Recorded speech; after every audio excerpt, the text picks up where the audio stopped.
रोचक र सन्देशमूलक भिडियोहरू हेर्नको लागि हाम्रो च्यानललाई सब्स्क्राइब गर्नुहोला र छेउमा रहेको घण्टीलाई छोएपछि अल गर्नुहोला।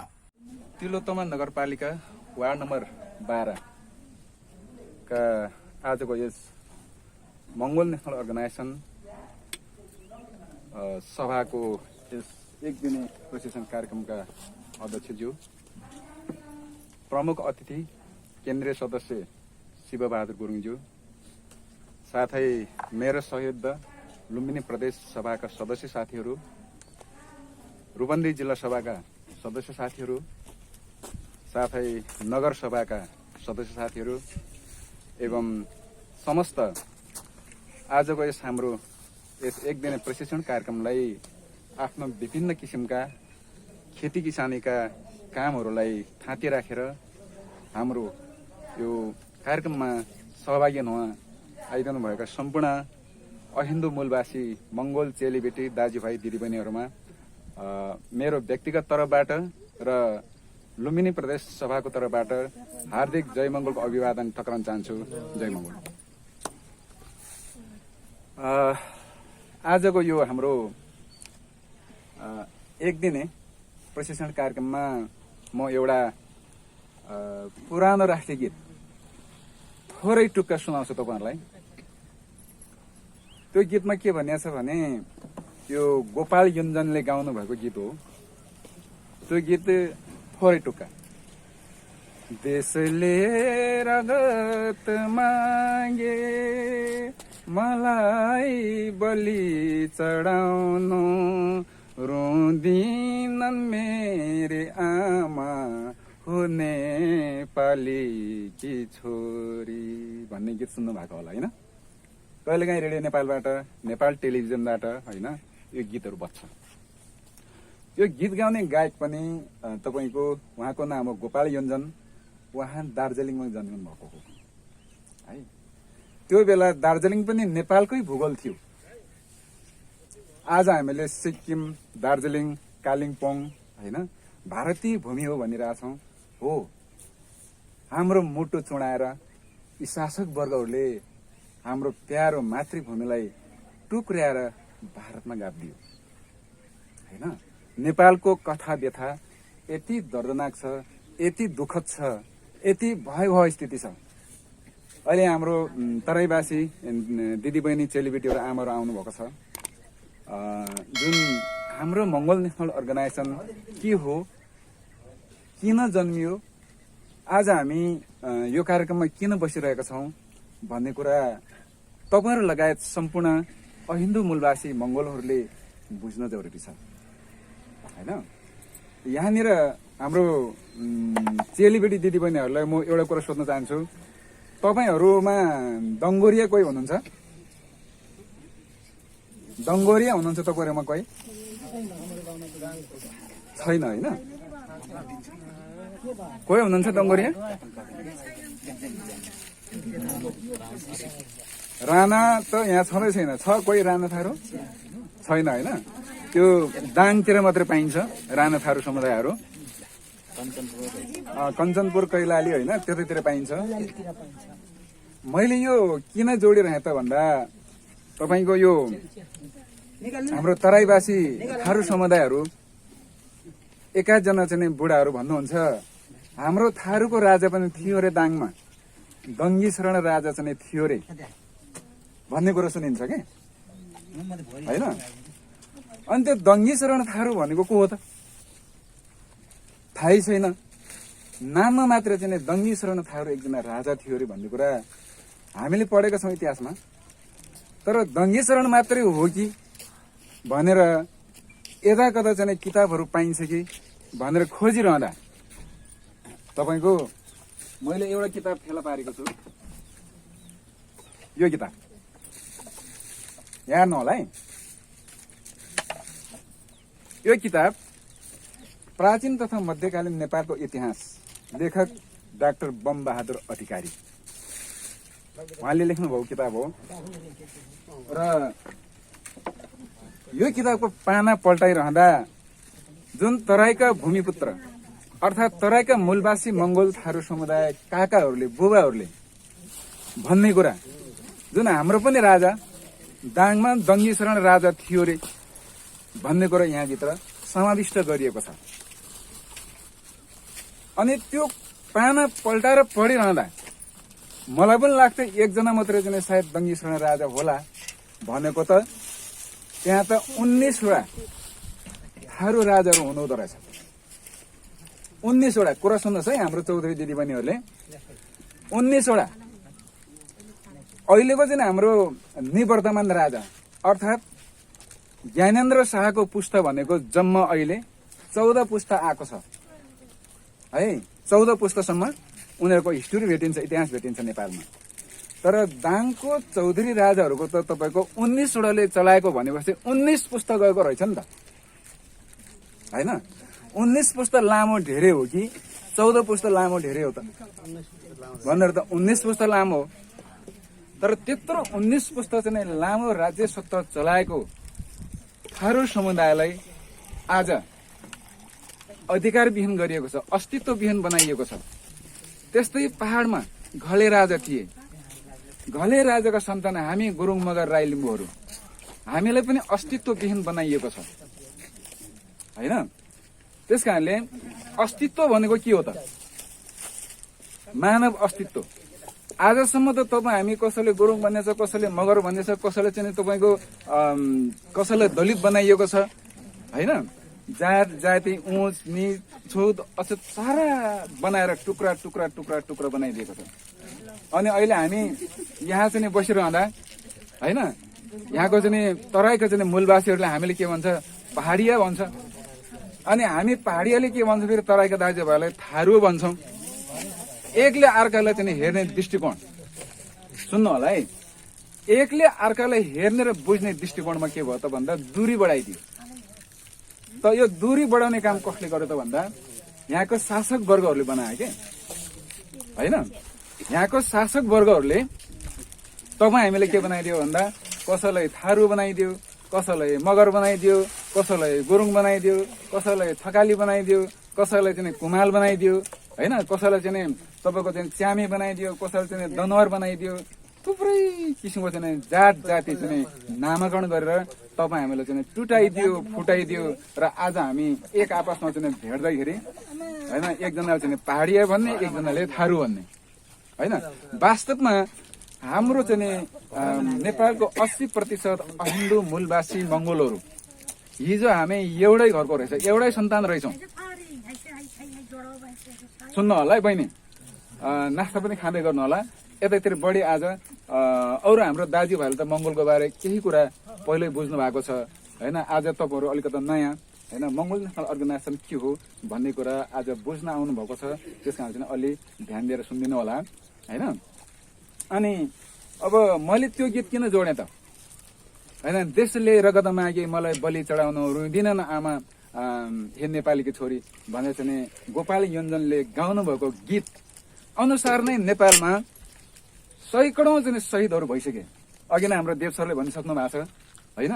लखन थापा लगायतका सुपति श्रीपति गुरुङहरू चाहिँ तपाईँको हाम्रो अस्तित्व अधिकार लिनको लागि उहाँहरू लड्नुभयो, बलिदानी बलिवेदीमा चढ्नुभयो, फाँसीमा झुन्डिनु भयो, गोली खाएर मर्नुभयो। तर मङ्गोल नेसनल अर्गनाइजेसनले त्यसरी चाहिँ तपाईँको बन्दुक बोकेर लड्ने, खुकुरी लिएर भिड्ने भनेको छैन। यहाँनिर यता कता के भनेको सुनिन्छ भने मङ्गोल नेसनल अर्गनाइजेसन जातीय चाहिँ संगठन हो, त्यसले चाहिँ भोलि उत्पात मचाउँछ भन्ने किसिमको एक खाले खस आर्यहरू चाहिँ भ्रम फैलाएको छ होइन। तर मङ्गोल नेसनल अर्गनाइजेसनले त्यसरी चाहिँ हतियारको लडाईँ लड्दैन। हजुर, आर्य होइन, खस आर्य अन्त अघि नै पनि देव सरले केही कुरा त्यसबारे भनिसक्नु भएको छ। आर्य आर्य भनेको ब्राह्मणहरूलाई आर्य भन्छ अथवा बाहुनलाई आर्य भन्छ है। अनि तपाईँ हामी त्यो नाक छोटो भएको सुन्नुहोस् है दिदीबहिनीहरू, हाम्रो नाक छोटो छ नि होइन, तपाईँहरूको सबैको सानो छ, मेरो र तपाईँको नाक बराबरै छ। हामी नाक छोटो आँखा चिम्साहरूलाई चाहिँ मङ्गोल भन्छ होइन। के भन्छ र भन्नुहोस् त, मङ्गोल होइन। नाक चुच्चोहरूलाई आर्य, हाम्रो नाक थेप्छ, आँखा चिम्छो, अनि बाटुलो अनुहार भएको साउला कलरको गहुँ गोरो अथवा रेड कलर पनि भन्छ। हामी सबै के हो त भन्दा मंगोल। अनि अर्को छ तपाईँको निग्रो भन्ने। तपाईँहरूको घरमा टेलिभिजन छ होइन? कहिलेकाहीँ टेलिभिजनमा चाहिँ रेस्लर हेर्नुहुन्छ नि होइन, मान्छेले पछार्ने उठाउने होइन, कालो हुन्छ नि, बाल पनि घुङ्रू परेको होइन, दाँत सेतो भएको तर चाहिँ कालो, उनीहरू निग्रो हप्सी अफ्रिकाको हो। त्यसै कारणले अघि नै पनि देव सरले थोरै प्रश्न भएको छ, त्यसलाई अङ्ग्रेजीमा म्यान भन्छ। संसारमा मात्र 3 वर्णको मान्छे छ भनेको होइन, MAN मेन, एमबाट मंगोल, एबाट आर्यन, एनबाट निग्रो। संसारमा जम्मा 3 थरीको अथवा 3 वर्णको अथवा 3 रेसको मानव जाति छ भनेर विज्ञानले पुष्टि गरेर हिजो आज हाम्रो छोराछोरीहरूले सरकारी स्कुलमा, बोर्डिङ स्कुलमा MAN मेन भनेर त पढ्छ, तर चाहिँ मंगोल, आर्यन, निग्रो भनेर यहाँको शिक्षकले त्यो सिकाउँदैन। किन सिकाउँदैन भन्दा इतिहास खुल्छ, इतिहास खुलिसकेपछि थाहा हुन्छ भनेर ती कुराहरू खुलाएर पढाउँदैनन्। त्यस कारणले म्यानको अर्थ मंगोल, आर्यन, निग्रो भनेको हो, स्पष्ट हुन होला। अनि अब हामीलाई के गर्यो त भन्दाखेरि जात जाति बनाइदियो। जात जाति भनेको आर्यको शास्त्रबाट हामीले छुटाउँदै आएको छ के। सुन्नु होला है, महाभारतमा आफूहरूलाई आर्य लेख्यो, अनि हामीलाई चाहिँ के लेख्यो त, यो नाक छोटो भएकोलाई, आँखा चिम्सो भएकोलाई अनार्य लेख्यो। अनि अनार्यको के हो त चाहिँ त्यसको अर्थ भनेको, अनार्यको अर्थ चाहिँ उनीहरूको हामी शत्रु रे। त्यो किताब पनि मसित प्रमाणित रूपमा चाहिँ मैले संकलन गरेर राखेको छ। अनार्य भनेको आर्यहरूको शत्रु भनेर लेखेको किताबहरू मसित छ। र त्यसपछि हामीलाई के बनायो, मतवाली बनायो। मतवाली बनाएको भनेको के, दारू घुट्क्याउने होइन। अहिले हाम्रो मान्छेहरूलाई के भयो त भन्दा उठ्दा बस्दा हिँड्दा जतिखेर दारू चाहिने। अनि चुनाव आएको छन् नेताहरूले त्यसै ताकि यिनीहरू मतवाली दारू चाहिँ खुलाइदियो, भोट जति पनि हामीले दिन्छ भन्दै दारू खुलाउँदै भोट लुट्दै, यो त थाहा भएको कुरा होइन। त्यसपछि चाहिँ तपाईँको जङ्गली भुसतिर पाखे, खरपने डोके, जङ्गली बनाए। खरपने भनेको बुझ्नुहुन्छ, खरपने भनेको काठमाडौँको भाषा हो, तर तराईको हाम्रो चाहिँ मूलवासी थारू समुदायले पनि बोक्छ नि त कानमा भार होइन, त्यसलाई चाहिँ काठमाडौँको भाषाले खरपन भन्छ। अनि नेवार समुदायले पनि त्यही खरपनमा चाहिँ तपाईँको काठमाडौँमा अगाडि पछाडि चाहिँ टोकरीमा झुन्डाएर चाहिँ तरकारी बोक्छ के, सामानहरू बोक्छ। त्यस कारण चाहिँ तपाईँको त्यस्तो बनाउँदै लगेर 2046 सालदेखि आजसम्म आउँदा आदिवासी जनजाति बनायो होइन। त्यस कारणले मंगोल नेसनल अर्गनाइजेसनले उठाएको कुराहरू सदियौंदेखि हामी उत्पीडनमा परेको छौं, हाम्रो भाषा खोसिएको छ, धर्म खोसिएको छ, संस्कार खोसिएको छ, इतिहास नामेत बनाइएको छ, सम्पत्ति लुटेको छ, भूमिहीन बनाइएको छ, त्यो हामीले पाउनुपर्छ भनेर उठाएको आवाज हो होइन। र चाहिँ founder president doctor Gopal Gurung, उहाँको बारे पनि अघि नै गइसकेको छ, उहाँ देव सरले भनिसक्नु भएको छ। र मंगोल नेसनल अर्गनाइजेसन जन्मिन किन पर्यो त भन्दाखेरि जुन हाम्रो शहीदहरूले, थुप्रै शहीदहरूले आफ्नो अस्तित्व खोज्नको लागि, अधिकार खोज्नको लागि होइन, अस्तित्व सहितको अधिकार पाएर बाँच्नको लागि जुन बलिवेदीमा चढ्नुभयो, बलिदानीपूर्ण उहाँहरू चाहिँ मृत्यु भयो, मारिनु भयो, फेरि पनि हाम्रो अधिकार आएन, हामीलाई दिएन। अहिले पनि नेताहरूले चाहिँ तपाईँको कार्यक्रम गर्दा कतै झडा भएछ मर्यो भने शहीद घोषणा गर भन्छ नि होइन, गाडीले कुखुरा खिचेर मार्ने शहीद घोषणा गर भन्ने बेर छन् यी काङ्ग्रेस एमालेहरूले। तर हाम्रो गुरुङ मगरहरू, राई लिम्बूहरूलाई चाहिँ मराएर उनीहरू चाहिँ तपाईँको सत्तामा गएर हाम्रो पसिना, हाम्रो रगत चुसेर सत्तासीन भएर नेता बनेर बसेको छ होइन। अहिले चाहिँ तपाईँको तराईमा एक किसिमको चाहिँ माहौल ल्याइदिएको छ। त्यो माहौल कस्तो त भन्दा यहाँको मूलवासी थारू समुदायको हातमा यो तराईको उर्वर भूमि जग्गा छ। त्यो जग्गालाई चाहिँ वैधानिक रूपमा खोज्नको लागि, यहाँको थारू समुदायलाई अझै पनि भूमिहीन बनाउनको लागि एउटा चाहिँ दलाल किसिमको चाहिँ एउटा व्यवहार चाहिँ जन्माएर हाम्रो भूमि पैसामा किनेर हाम्रो थारू समुदायको हातबाट जग्गा खोसिँदैछ हेर्नुहोस्। र त्यो जग्गा हाम्रो हातमा गइसकेपछि पैसा पनि सिद्धियो, जग्गा पनि सिद्धियो, हिजो त सुकुम्बासी बनेर अर्को सुकुम्बासी छेकाउने मौका थियो नि त। आज त सबै सामुदायिक वन बनाइदियो, जंगल बनाइदियो। अब कहाँ सुकुम्बासी फाँडेर फेरि खेती गरेर जुन बाँच्यौँ। त्यस कारणले हामीले अब यो भूमिलाई आफ्नो चाहिँ जग्गालाई पनि जोगाउँदै यो सिङ्गो राष्ट्र नेपाल देशलाई नै जोगाउनको लागि हामी मूलवासी मंगोल भनेर काँधमा काँध, आवाजमा आवाज, हैँसीमा हस्ते मिलाएर हामीले चाहिँ यो देश जोगाउनु पर्नेछ। लोकतन्त्र, धर्मनिरपेक्ष प्रान्तीयतालाई जोगाउनु पर्नेछ होइन। त्यस कारणले आज हामीले यहाँ हाम्रो रनबहादुर रेग्मी दाईको एउटा घरमा यो छतमाथि हामीले यो सानो कार्यक्रम आयोजना गरिरहेका छौँ है। अनि जुन चाहिँ नि एउटा कुरा यता सुन्नु होला है, एकदमै महत्त्वपूर्ण कुराहरू छ।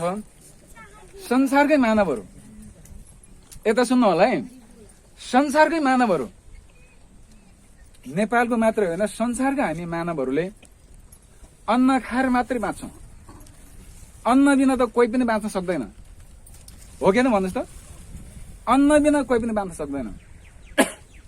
हिजोदेखि आजसम्म समाजमा कुनै ठाउँमा सुन, चाँदी, हिरा, मोती, पैसा चोर्ने, लुट्ने घटनाहरू भएको थियो कि थिएन? भइरहेको थियो नि होइन?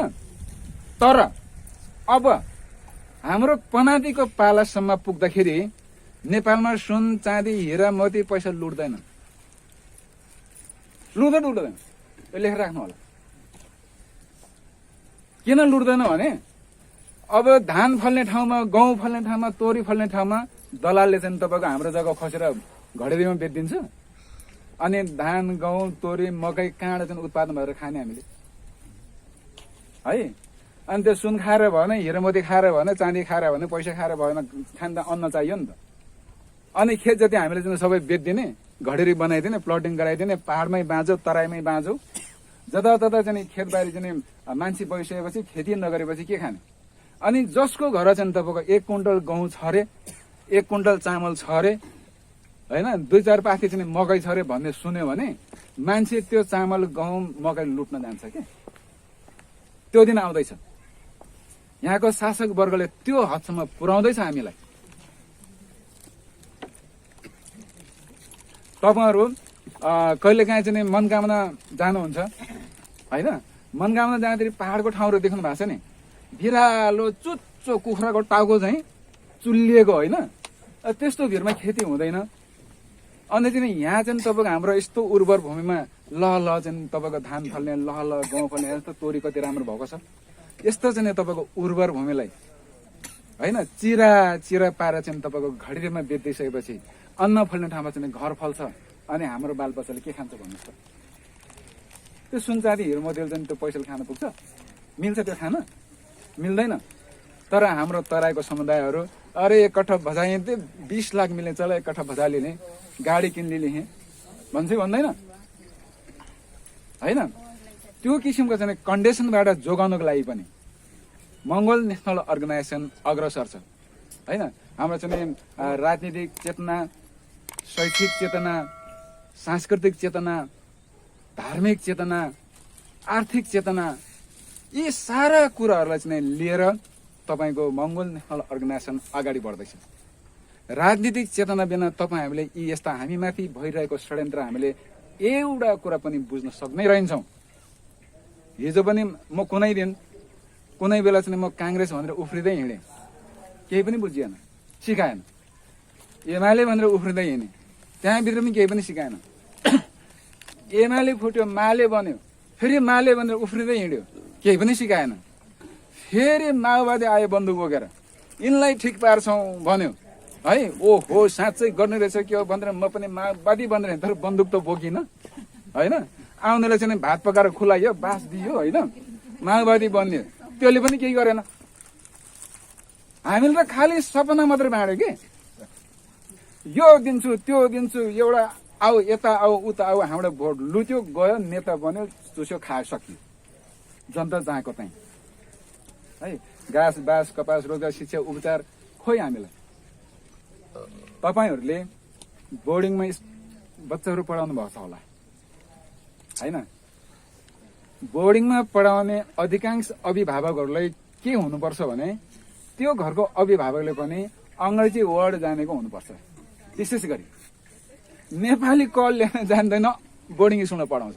अनि घरमा त्यो बच्चालाई के सिकाउने अभिभावकले छ के उपाय?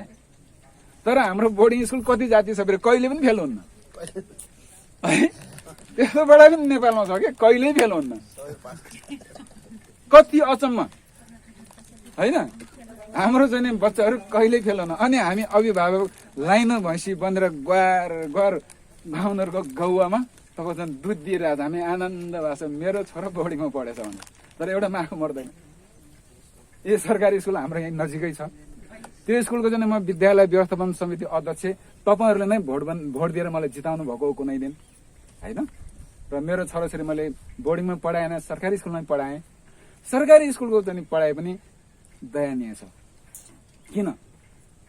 अर्थपूर्ण शिक्षा दिएको भए पो हाम्रो बच्चाले के गर्छ? अर्थै छैन त्यो पढाए कि पढाएन, पढाए कति पढाए, यहाँ पिएचडी गर्यो भन्दा के छ त, नोकरी भन्दा छैन, सडक छाप। त्यस्तो पनि शिक्षा हुन्छ? मङ्गोल नेसनल अर्गनाइजेसनले तपाईँको राजनीतिक, धार्मिक, शैक्षिक, सांस्कृतिक, आर्थिक यी सारा चिज चाहिँ मुद्दा बोकेर आएको छ। हाम्रो मूलवासी मङ्गोलहरूले किन दुःख पायो, यो देशको शासकवर्गले किन अस्तित्व सहितको अधिकार दिएन? अब जाग्नुपर्छ। हामीमाथि साम दाम दण्ड भेद जाल झेल लुटाइ फटाइ चोरी चाकारी सारा भयो, हामीले केही पनि पाएन, हामी नाङ्गियौँ, हाम्रो सर्वस्व बनाइदियो, सर्वस्व हरण गर्यो हाम्रो होइन। एक त उनीहरू ककस्य हुँदै, इरान इराक हुँदै, सिन्धु घाँटी हुँदै भारत छिरे। अनि भारतबाट सन् 1495 अलाउद्दिन खिल्जी भन्ने मुस्लिम समाजको लखटाइमा परेर नेपाल छिरेका हुन्। आज 523 वर्ष पुरा हुँदैछ है। र उनीहरूले राज्य सत्ता चलाएको, हामीमाथि शासन गरेको 462 वर्ष भएर 463 वर्षमा लाग्दैछ। तर आजसम्म चाहिँ हाम्रा आमाहरूले आफ्नो नाम लेख्न जान्नुहुन्न, औँठोछाप लगाउनुपर्छ होइन। किन त भन्दा राणा शासनले चाहिँ तपाईँको 104 वर्ष चाहिँ राज्य सत्ता चलायो। पढ्ने मान्छेको जिब्रो काटिदिन्थे, सिप जाने मान्छेको हात काटिदिन्थे, पढ्न पनि जाने सिप पनि जाने मान्छेलाई झुन्डाइदिन्थ्यो, फाँसी दिइदिन्थ्यो। अनि को पढ्नु होइन। त्यस कारणले नेपालको न राजनीतिक दर्शन गतिलो छ, न शिक्षाको दर्शन शिक्षा गतिलो छ, केही पनि गतिलो छैन। त्यस कारणले फाउन्डर प्रेसिडेन्ट डाक्टर गोपाल गुरुङले आजभन्दा 50 वर्ष अगाडि नै उहाँले त्यो कुरो बुझिसक्नु भएको थियो। त्यो कुरो बुझेर उहाँले चाहिँ तपाईँको राजा महेन्द्र हुँदै राजा ज्ञानेन्द्रसम्म विभिन्न कालखण्डमा त्यो पीडाहरू पोख्दै आउनुभएको थियो। झन् उहाँलाई चाहिँ तपाईँको जेल थुनिदियो। अघि नै देवसरले देखाउनु भएको थियो, यही किताब लेख्दाखेरि उहाँलाई जेलमा थुनिदिनु भयो कि होइन। किताब लेख्न नपाउने, हामी भोगाउने सरकार खाना दियो अधिकार दियो भन्न नपाइने, कस्तो अचम्मको सरकार होइन। त्यस कारण चाहिँ मङ्गोल नेसनल अर्गनाइजेसनले यहाँका 80% अहिन्दू मूलवासी मङ्गोल। अनि मूलवासी मङ्गोल भनेको कुन कुन जाति पर्छ त भन्दाखेरि जनै नलगाउने सबै जाति, चाहे तराईमा बसेको होस् चाहे हिमाल पहाडमा बसेको होस्, गुरुङ मगर राई लिम्बू थारू थकाली कोचे मेचे ढिमाला हाई हेलमट डुनर सनर जति पनि छन् होइन, सबैजना हामी मूलवासी मङ्गोल हो। अनि यहाँनिर चाहिँ अब एउटा हिसाबले तपाईँको दलित शब्द अथवा अछुत शब्द जोडिएको छ। तराईवासीमा चाहिँ अछुतलाई अछुतै भन्छ काका होइन, अछुतै भन्छ अथवा लोहार चमार भन्छ। उनीहरू छुन हुन्न अरे, उनीहरूले बनाएको चाहिँ तपाईँको जुत्ता लगाउन हुने, उनीहरूले सिलाएको यो कपडा चाहिँ लगाएर हिँड्न हुने, उनीहरूले बनाएको भाँडामा भात खान हुने, उनीहरूले बनाएको हँसियाल चाहिँ खेतमा घाँस काट्न हुने, अनि उसित छुन नहुने। कति अचम्म है। कामी दमाई सार्की कुमाल भनेको वास्तवमा हाम्रो समाजको चाहिँ तपाईँको के हो त भन्दा वैज्ञानिक हुन्। यहाँ सुन्नु होला है, त्यो के हो त भन्दा वैज्ञानिक हुन्। अहिले तपाईँहरूको घरभित्र तपाईँहरूले चाहिँ खाना पकाउने खाना दिने भाँडाहरू हिजो कुमालले सिर्जना गरेको हो, जसले माटोको भाँडो बनाएको थियो होइन। हाम्रो समाजमा मान्छे भइसकेपछि त्यो बेला जङ्गली युग, ढुङ्गे युग, अनि अहिले वैज्ञानिक युग, कृषि युग पार गर्दा अहिले चाहिँ कृषि युग पनि हो वैज्ञानिक युग पनि हो।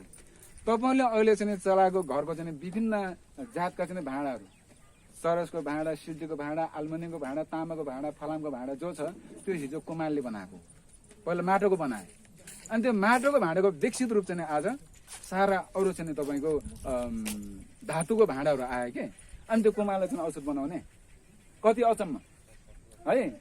अनि अहिले तपाईँ हामीले राम्रो सेन्डल खुट्टामा घुसार्छौँ, राम्रो जुत्ता हामीले खुट्टामा घुसार्छौँ।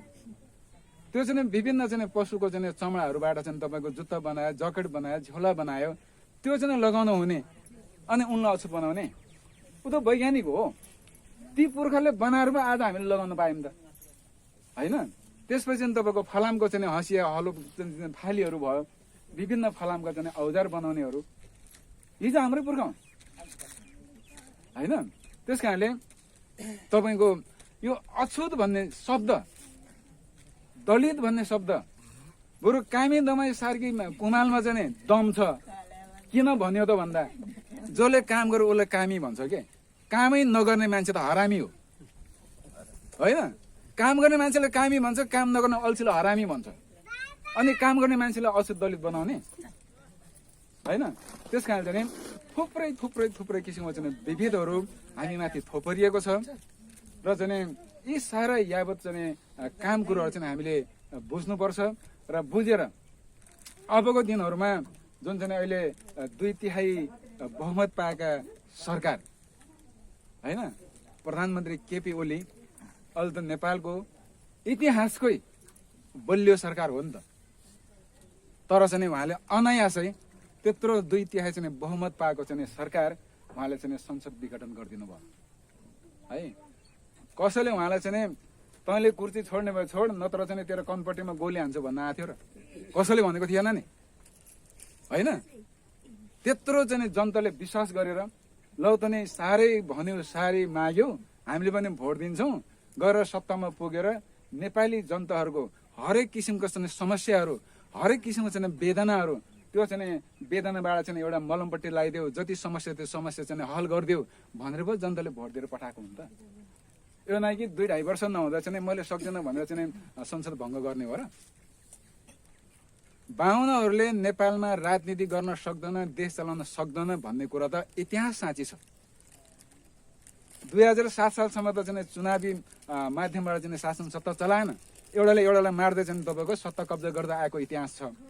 र 2007 सालदेखि यता आएर फागुन 7 गते नेपालमा राणा शासन अन्त भयो भनेर घोषणा गरेको दिनदेखि आजसम्म आउँदा थुप्रै किसिमको चाहिँ चुनावहरू भए। 2015 सालमा चाहिँ तपाईँको चाहिँ राजा महेन्द्र चुनाव गरायो, नेपाली कहाँ चाहिँ बहुमत ल्यायो। त्यतिखेर पनि तपाईँको विश्वेश्वर प्रसाद कोइरालाले समाजवाद कुरा जोड्यो। तर राजतन्त्र र समाजवाद कहिले पनि एकै ठाउँमा बस्न सक्दैन। समाजवाद अर्कै हो, राजतन्त्र अर्कै हो, विपरीत ध्रुव शत्रु हुन्। त्यस कारण चाहिँ तपाईँको राजा महेन्द्रले अबदस्त गरिदिएर 2017 सालमा चाहिँ फेरि पञ्चायत व्यवस्था चाहिँ उसले फर्कायो। अनि त्यसपछि 2048 सालमा चुनाव भयो। 2048 सालमा चुनाव भइसकेपछि नेपाली काङ्ग्रेसले त्यो बेलामा पनि एकमाना सरकार चलाउने अख्तियारी पाएको थियो। र देउबार चाहिँ तपाईँको गिरिजा प्रसादको चाहिँ घर झगडाले फेरि के भयो त भन्दा 51 साल असार 26 गते हो जस्तो लाग्छ मलाई। 2051 सालको असार 26 गते फेरि के गरिदियो त भन्दा गिरिजा प्रसाद कोइरालाले आफ्नो एकमाना सरकारलाई चाहिँ विघटन गरेर फेरि मध्यवर्ती चुनावमा लगेर धगलिदियो होइन। त्यो बेलामा चाहिँ घर झगडै थियो। र अहिले 2000 चाहिँ तपाईँको 74 सालमा भएको जुन निर्वाचनले नेपाली जनताले लौतने साह्रै चिच्यायो, साह्रै फुर्ती लडायो, साह्रै करायो, गर्दो नै हामीलाई पनि केही दिए, देशलाई भलाइ गर, जनतालाई पनि केही अधिकार दिए भनेर चाहिँ 2/3 चाहिँ बहुमत दिएर चाहिँ नेपाल कम्युनिस्ट पार्टीलाई चाहिँ एउटा बलियो आधार जनमत दिएको थियो कि। फेरि पनि अहिले प्रचण्ड र चाहिँ तपाईँको केपी ओलीको चाहिँ घर झगडाले फेरि चाहिँ तपाईँको संसद विघटन गरिदियो।